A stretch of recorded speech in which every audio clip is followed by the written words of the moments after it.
let's talk Cowboys here, because you do have the Dallas Cowboys on this schedule coming up. Let me get this right. Home against the Seahawks. So that's an annual tradition, is the Cowboys play the week after Thanksgiving, full complement of rest. The Seahawks are playing Thanksgiving night. Both teams have a full complement of rest to kick off the weekend, the weekend after Thanksgiving. So let's talk Dallas, because you have some unique insight on one of their top players. Tell me where you just came from.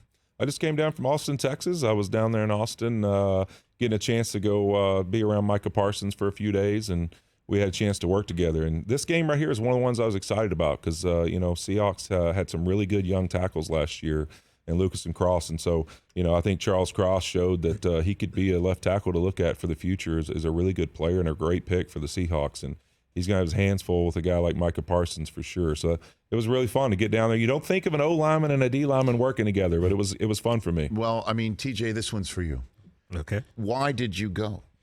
Tell everyone how you wound up going there. Micah and I have kind of just kept up with each other over the last couple of years. Once he got in the league, we had a inter squad practice and stuff with squad practice, and when I was with the Rams, with the Cowboys, went over to Oxnard, and I got to go against him some when he was a young rookie, just and that kind of stuff. So when he had yet to even take a snap in the league. Yeah, and so he had a rush or two that we went against each other, and really nothing to the play, but just afterwards I kind of shared some feedback with him. And so, over the years we just kind of text here, there, or tweet, something, DM or something each other, like different things. And he reached out this offseason and said, man, would you have any interest in coming down where I train and working with me? And just, obviously you're going to have D-line coaches, you're going to have things you're going to learn from edge rush guys that you've been around.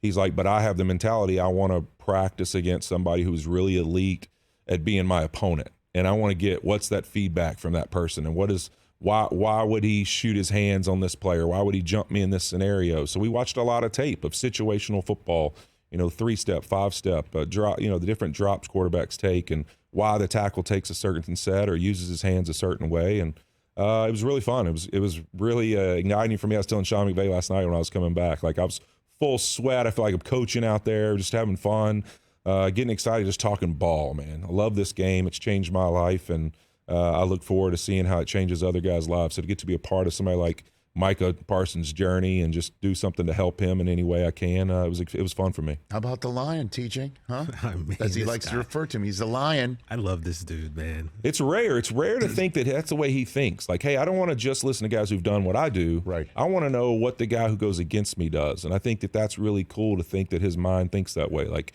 always trying to find another edge, another thing that can make me elite and great. And part of that week, that was one of the most enjoyable things, is I get down there on Tuesday and Jamar Chase is there working out with him. Really? Watching these two guys, and I think some guys have posted on social media and stuff, but watching these two guys do agility drills, the competition, the trash talk, the trying to beat each other every single rep, it's just unbelievable to see those two guys go at it. And Deuce Vaughn was there as well. Young Cowboys running back in the draft this year. How does he look to you? Man, he's a small guy, but man, his ability to bend was unbelievable. I was talking to the trainer who was putting on the workout, and we were just talking about just his knee flexion and how well he can stay low and change direction. It's rare, and he was winning. I would give him credit. He was winning the reps, but Micah was right there with him, and Jamar as well. It was fun to watch those three guys, just athletic freaks, go at each other. Well, it is rare to have a kid in the league say, veteran type things like, I want to learn from somebody who knows. I don't know everything, right? That's a rarity sometimes in this league, but particularly rare from somebody who's been so damn dominant the first 2 years. Like he could rest on laurels. There's no question about what he's done. You think of a young player, the success he's had in his first couple years, right? To even be thinking like, man, I got to polish things up, I got to clean it up, I got to find another edge.